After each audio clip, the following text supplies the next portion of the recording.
이것이 무엇을 의미하냐면 전형적인 파시즘의 출현을 의미합니다. 그러니까 이것은 단순하게 볼 문제가 아니 1차 내란보다 훨씬 119 내란이 위험한 신호라는 거예요. 그러니까 파시즘은 그렇죠? 어떻게 등장하냐면 이런 모든 국민을 둘 중에 하나를 선택하도록 강요하는 거예요. 강요해요. 그리고 그걸 그 고를 즉 넘어갈 수 없는 다리를 없애버려요 다. 너무 무섭다.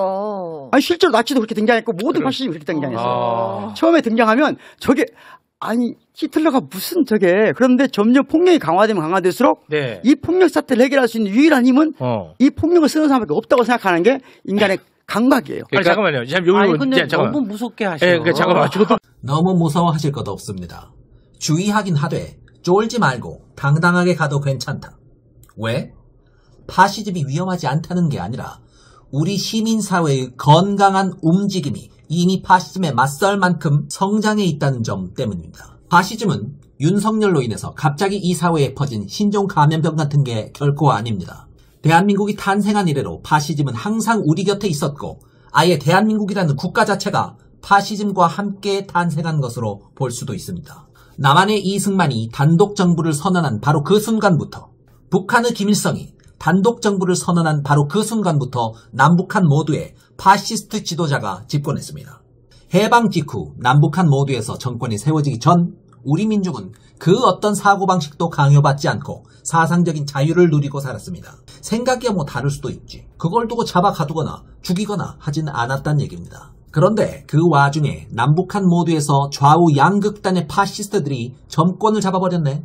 그래놓고 하는 짓이 권력자가 품은 생각과 다른 생각을 하는 자들은 마치 병균 덩어리를 멸균하듯이 모두 죽여버리겠다 선언하고는 남한에서 사회주의적 생각을 가지면 죽을 죄, 북한에서 자본주의적 생각을 가지면 죽을 죄라고 선언해버리고 실제로 다 죽여버렸습니다. 제주 4.3 항쟁이나 보도연맹 사건 등을 겪으면서 사상개조의 이름으로 수십만이 학살되었으며 결국 남한에는 친미 반공주의자 이외엔 살아남지 못하게 되었고 북한에선 친소 공산주의자 이외에는 살아남지 못하게 되는 체계를 갖춰버리게 되었죠. 이게 바로 뭡니까?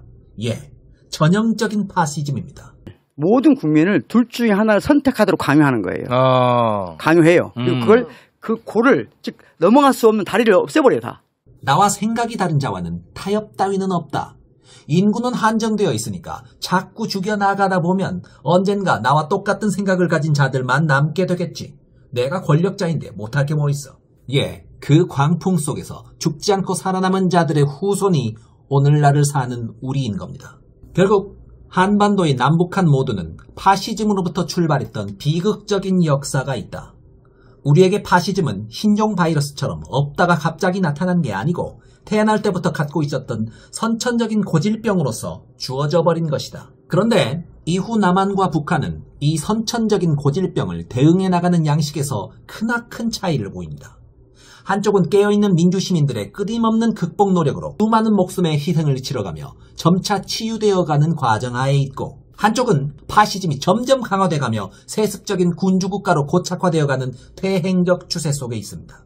정리하자면 이렇습니다. 파시즘은 윤석열이 정권을 차지하여 새롭게 발흥시킨 신종 바이러스와 같은 게 아니라 태생부터 우리와 함께했던 역사가 깊은 고질병이다. 그런데 북한과 달리 남한은 강력한 시민의 힘으로 수십만의 의미 있는 희생의 토대 위에 서서 끝까지 타는 목마름을 외쳤던 결과 현 시점 파시즘 세력과 대등한 시민사회의 힘을 갖추게 되었으며 한때나마 진정 국민을 섬기는 민주주의자를 대통령으로 맞이하는 황금기를 맞이하기도 하였다. 그러나 대한민국 체제의 기저에 자리 잡은 파시즘이라는 고질병은 완전히 사라진 적이 없으며 마침 국민들의 잘못된 선택으로 윤석열이라는 뼛속부터 파시스트를 대통령으로 맞이하게 되어 파시즘의 불길이 다시 한번 공화국을 위협하게 된다. 힘을 얻은 이 윤석열이라는 파시스트는 민주화된 체제 자체를 모두 파괴시키고 자신이 모든 권한을 마음대로 휘두를 수 있는 완벽한 파시즘적 병영국가를 만들기 위해 계엄이라는 마지막 수단을 동원하고야 마는데 40년간 내적인 성장을 멈추지 않았던 우리 시민사회는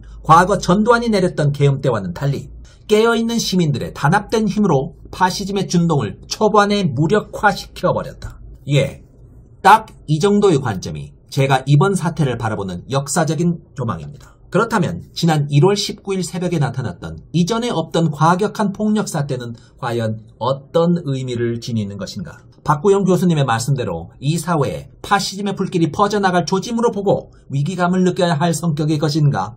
이것이 무엇을 의미하냐면 전형적인 파시즘의 출현을 의미합니다. 그러니까 이것은 단순하게 볼 문제가 아니 1차 내란보다 훨씬 119 내란이 위험한 신호라는 거예요. 그러니까 이렇게 수면 위로 파시즘이 출현한 것 자체가 굉장히 위험하다는 굉장히 거죠. 위험한 거예요. 그리고 이것은 사실은 좀 암울한 얘기지만 이게 제거가 안 됩니다. 안 돼요? 예, 쉽게 제거가 되지 않습니다. 이건 장기간 투쟁이 시작됐다는 의미예요. 저는 그렇게 보지 않습니다.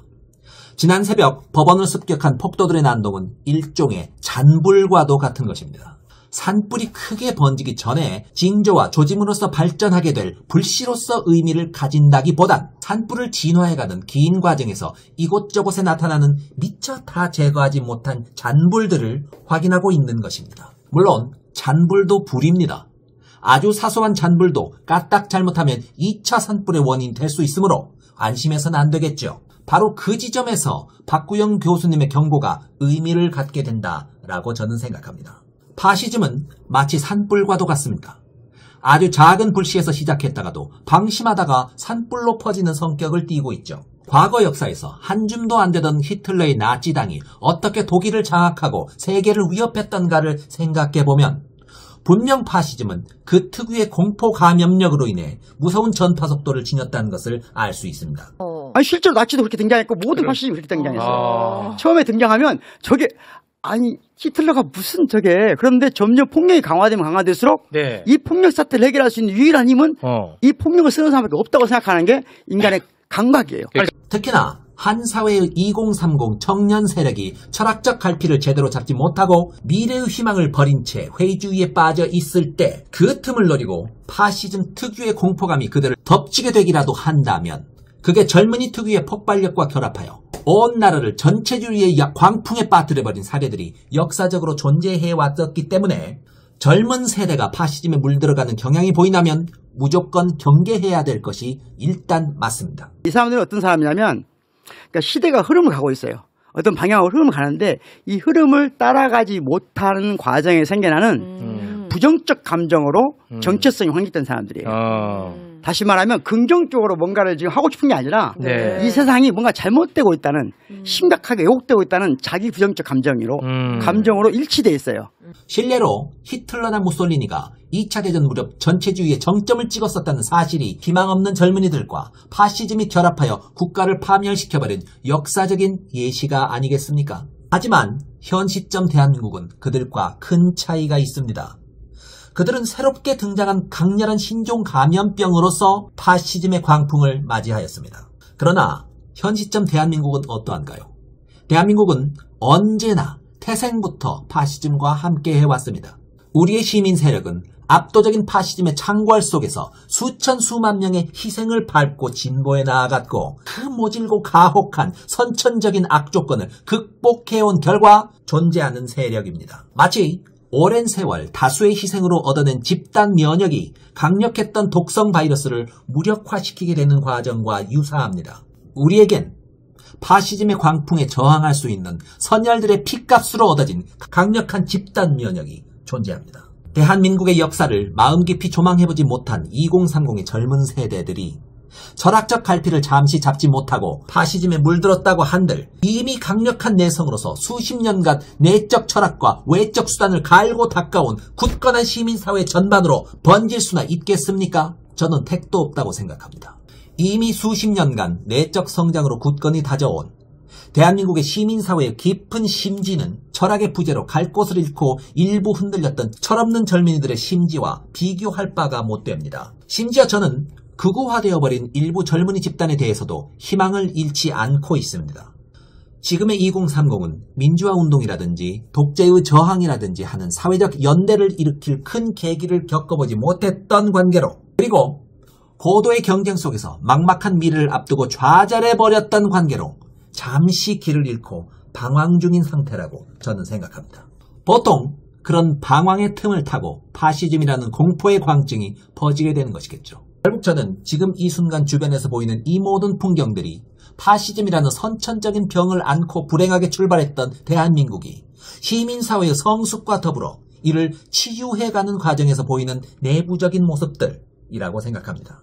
그 치유의 과정 속에서 매우 큰 굴곡이 최근에 있었던 것이고 준비해왔던 역량 그대로 대응 능력을 멋지게 보여주었다. 그 와중에 관점이 연결지 않은 일부 젊은 세대와 전쟁 트라우마가 아직 가시지 않은 일부 노인 세대가 파시즘이라는 공통의 접점으로 뭉쳐 사회의 진보를 가로막는 안타까운 현상을 목도하게 되었지만 괜찮다.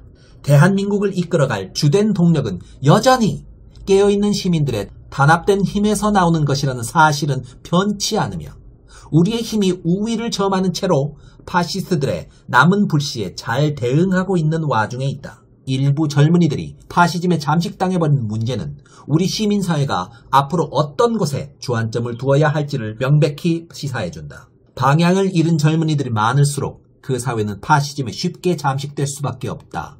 젊은이들이 허무주의에 빠지지 않도록 비관주의에 빠지지 않도록 그들의 빈곤한 철학을 채울 수 있도록 그들의 삶을 배려하는 게 건전하게 익어가는 시민사회의 기본 목표와 방향이 되어야 할 것이다. 예, 대략 저는 그렇게 생각합니다. 하루빨리 내란 사태를 종결짓고 다시 우리 사회가 앞으로 진보해 나아가기를 간절히 기원합니다. 감사합니다.